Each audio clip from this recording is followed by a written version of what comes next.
Welcome to another awesome episode of Big Talk with Stephen Akintayo. Come on, give it up, everybody. Okay.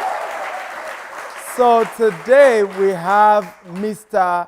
Adeyemi Akinsoya. He's an attorney. Of course, he's also a mediator, a public notary.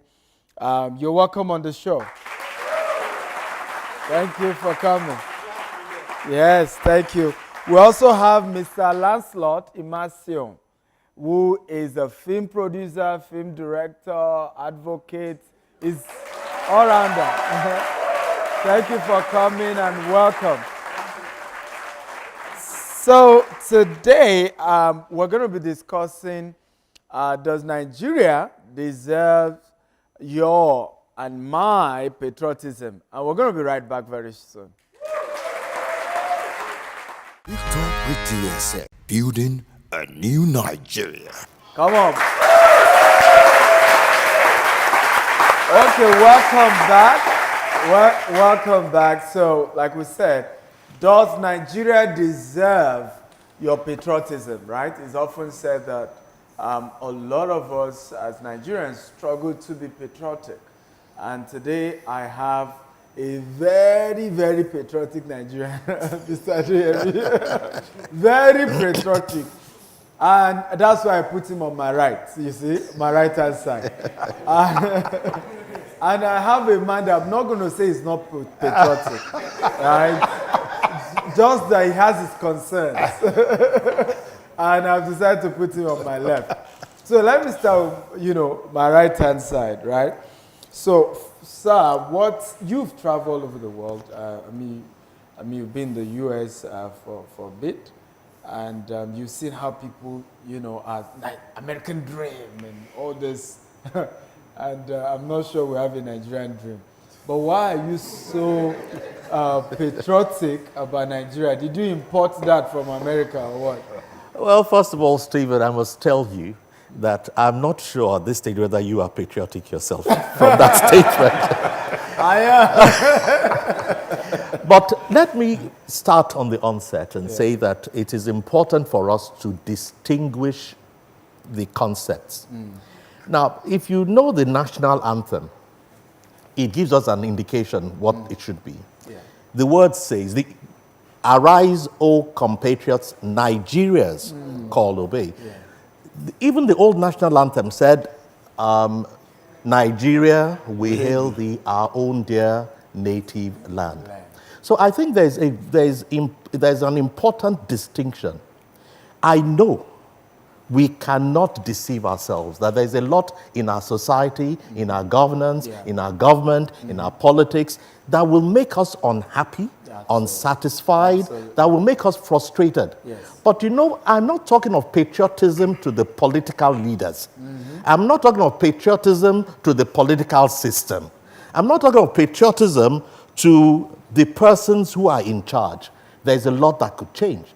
I'm talking of patriotism about Nigeria. Am I proud to be a Nigerian? Very much so.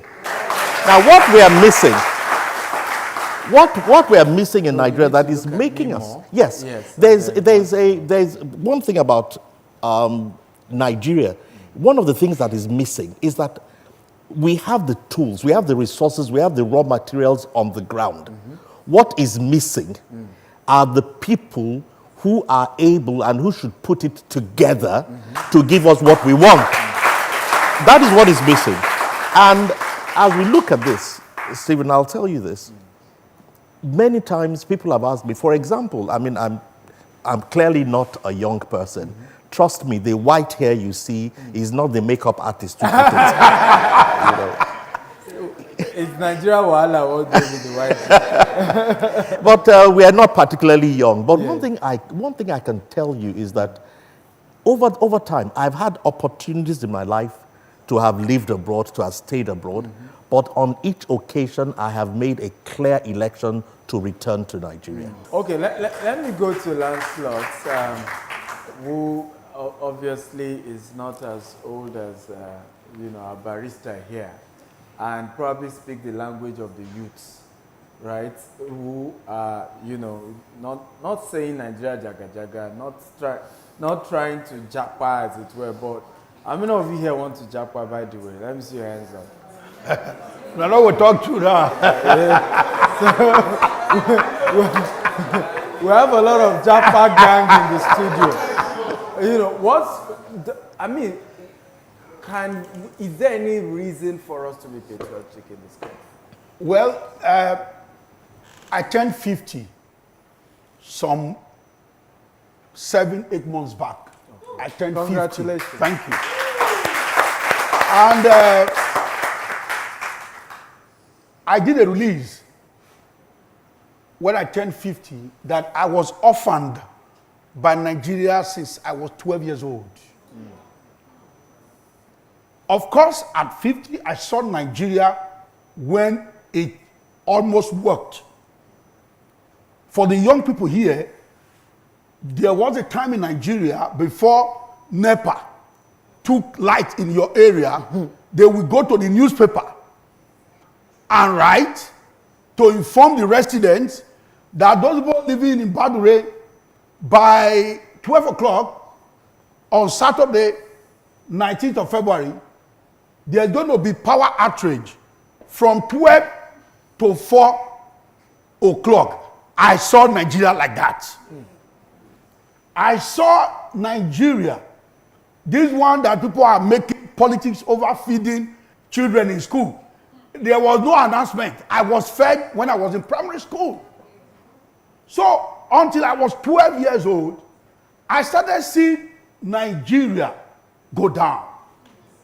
Not because the people wanted to, but because Nigeria has perennially lacked leadership. So, it's a very simple thing. You can't give what you do not have. Are you saying we shouldn't be patriotic? One word. For me, I don't feel proud to say it, but I've long lost hope. I take, for instance, the job that I do. I put in 42 years of my life into entertainment. I have done theater, I have done radio, I've done television. I've been making Nollywood movies by the grace of God, one of the founding members of what we call Nollywood. One of the biggest things that has left Nigeria today. Now, we need to go on a break. Hold that thought, because somebody will probably even say Nollywood is part of the reason we're not patriotic. But we're gonna handle that when we're back. oh, beautiful. We'll be right back.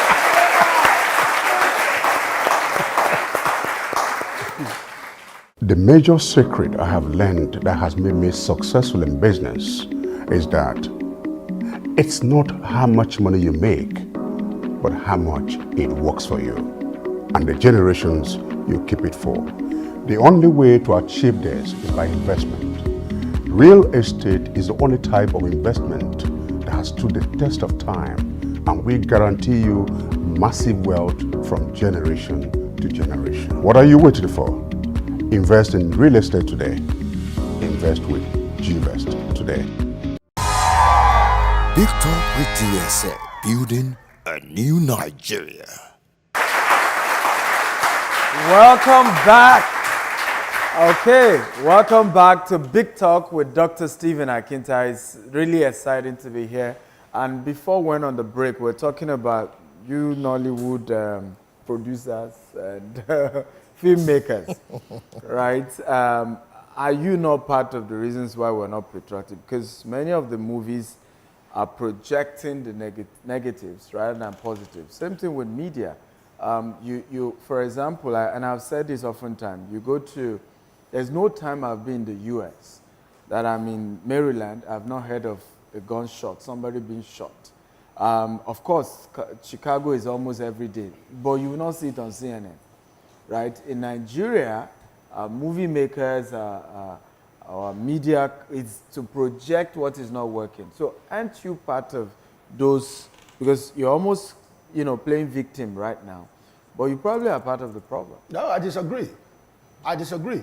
My job primarily as a filmmaker, as somebody in entertainment, is to mirror our society. And that's exactly what we do. And let me tell you,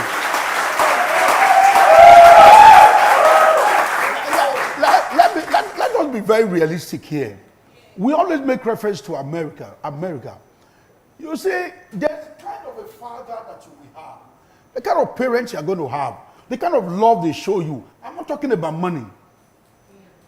I saw a girl the other day that the mother was abandoned by the father while growing up, but the mother struggled. Yes, this America we always talk about. The American imperialistic system using the core of entertainment to drive the American dream. Yes.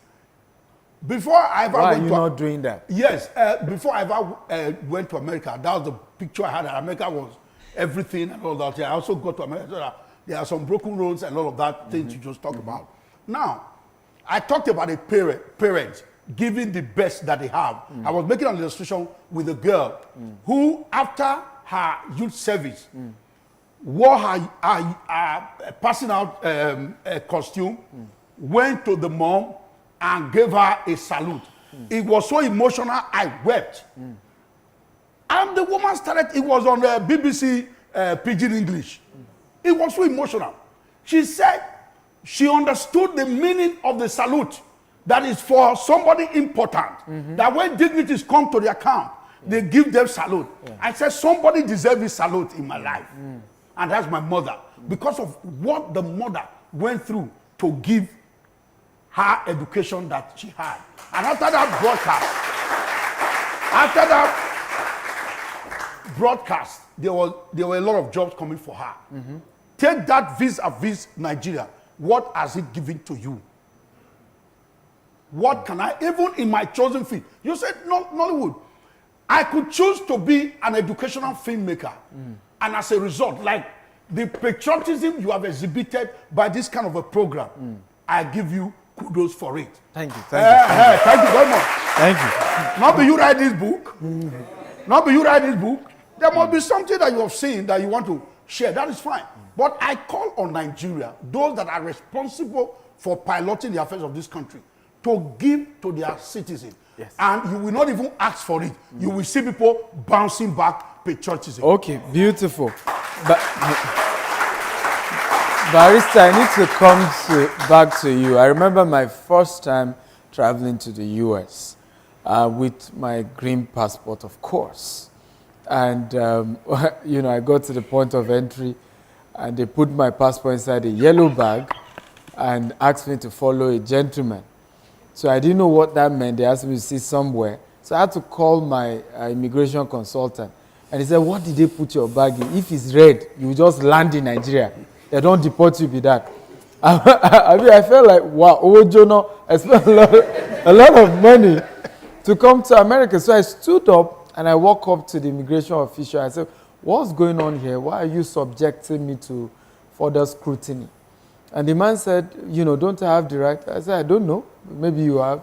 I said, I've been to other countries. He said, which other country? I said, Ghana, Dubai, London.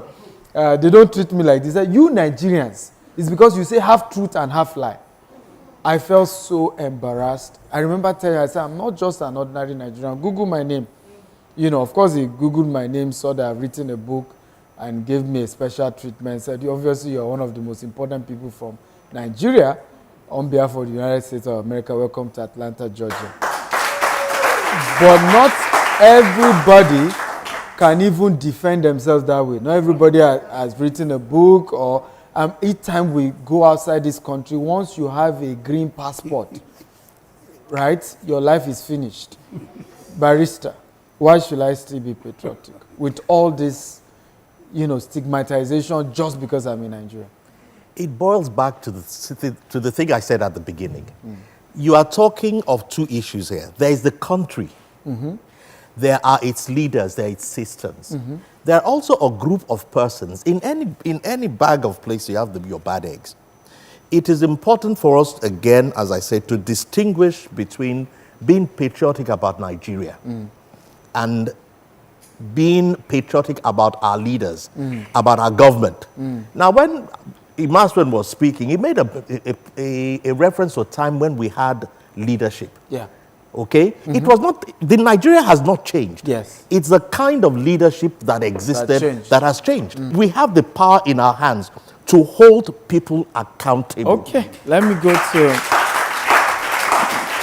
Lancelot. JFK said during the Soviet Union war, do not ask what your country can do for you, but ask what you can do for your country.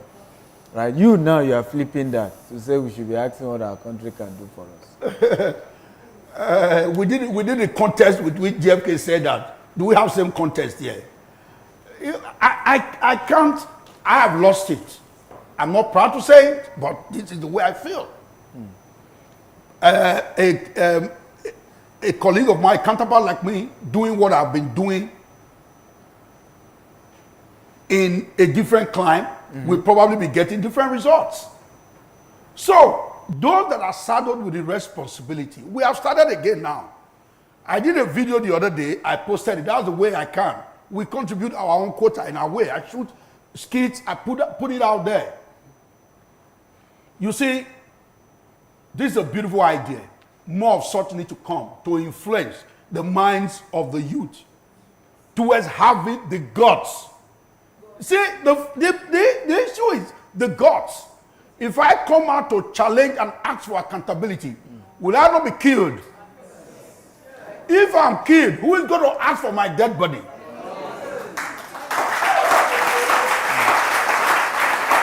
Is it that we don't know what is right? No, people know what is right and probably want to do what is right. Yes. The issue of the money consciousness that has enveloped the land. You say they learned it from watching Nollywood film. No, the bad roads too that we don't have. Nollywood film taught them. You just take a trip to Badore with a truck. Some boys will come out and ask that if you don't pay them, you will not pass them. Excuse me? Okay. In a country, and nobody's going to ask any question. Somebody came out to tell you that those boys that run after bike men and bus drivers collect billions monthly. Let me pause you right there. We have to take a break, and when we're back, we will engage the audience. They are hungry to say something about this, aren't you? Okay, so we'll be right back after this break. Oh wow, are you serious? Yeah, I'm very serious. We visited London, France, Geneva, and finally we went to Eiffel Tower in Paris, the tallest building in the world. Really? Tallest building in the world? Jasper, what is the tallest building in the world? The tallest building in the world is the Burj Khalifa, completed in 2009. Thanks, Jasper. Is that serious? Oh, Jasper is the virtual assistant in my house. You have? Yes, Gardenia.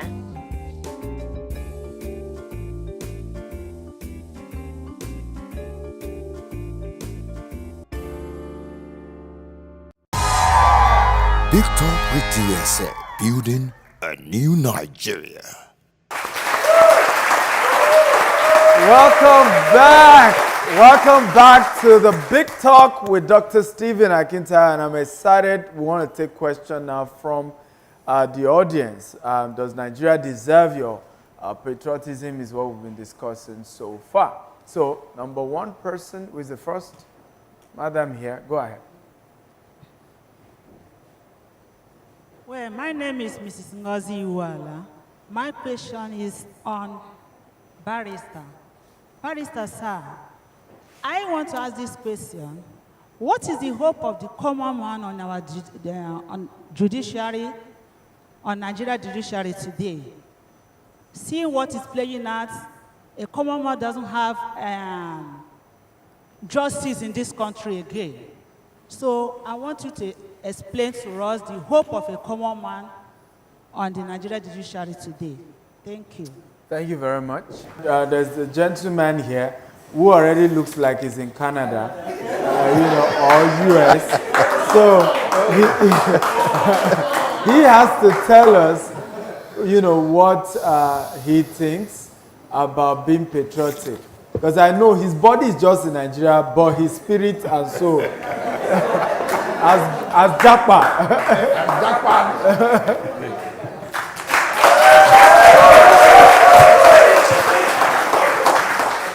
My name is Halimi Abiodun Samuel.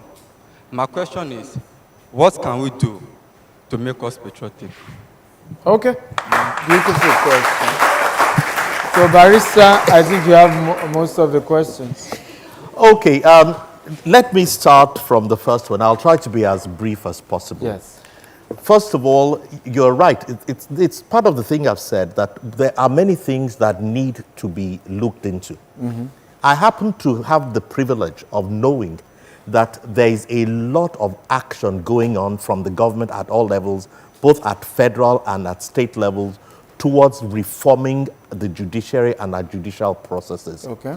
Part of that, for example, in many of the states now, to aid speedy judicial cases, there's been a lot of greater recognition given to the alternative dispute resolution processes of arbitration and most especially mediation and negotiations, which enable you to resolve things quicker. You are skillful in that area. Yes, sir. And I know that because I'm involved in that. But there are many things that has been seen, and I can assure you that very soon we will begin to see the fruit of some of those reforms that are being put in place. We have the power, yes, I'm a youth myself. Take it up. Okay. So we have the power of numbers. Yes. We have the number, and that answers the third question in a way. What can we do to be patriotic? I'll tell you in very, very 4 quick steps. I say it again. Number 1, please, I beg the youths, go and register to get your PVC. Amen. Your voice needs to be heard. Yes. Don't just sit down protesting. You need to let your voice be heard. Number 2, when you get the PVC, be prepared and resolve to vote. Yes. Number 3, while we are waiting to vote, use the strength of your numbers to begin to articulate what do you want? What must they give to you when they are elected? When they are there, and put into place what are the ways you will measure them. And once they know that you have that power to put them there, you also have the power to remove them. You'll be surprised how things begin to change. And you know, no matter how many thugs we put on the streets, let me tell you this, who are the thugs? Have you seen an 80-year-old thug? Have you seen a 70-year-old thug? It's the same young people. We will say to ourselves, we will no longer be your thugs. We will no longer be your instruments. We will use the power that we have to get what we want. Because thank you very much for that. And I will say that, I mean, particularly on the PVC one, amen to that. We all have to go get our PVC. Lancelot, what do you think about this patriotic grammar that Barrister has said? The weapon that they've used consistently to hold the youths down has been the weapon of hunger.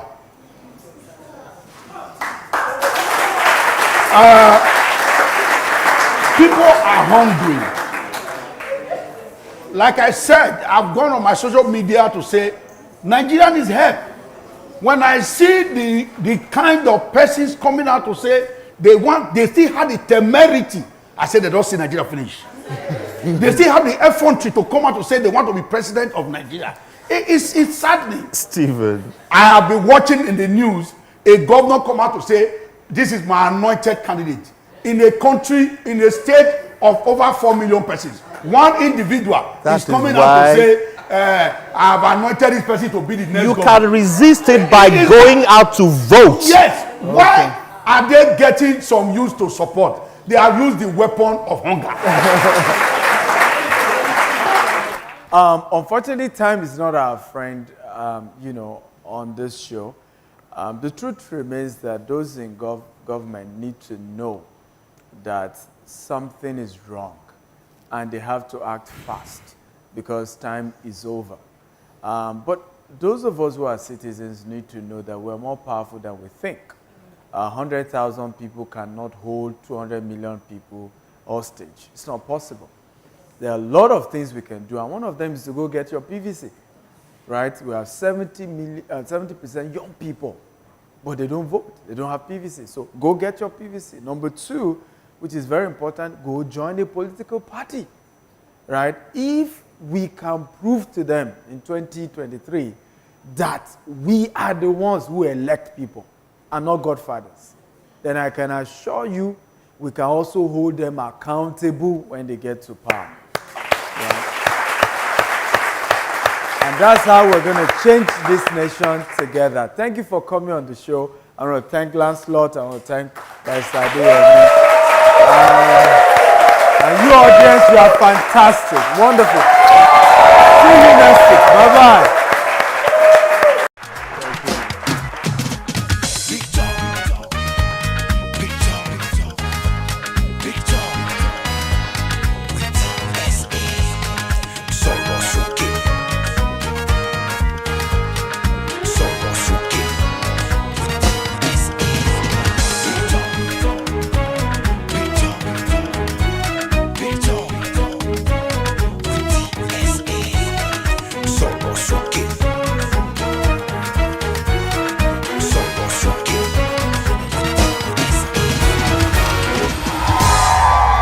Big Talk with DSA, building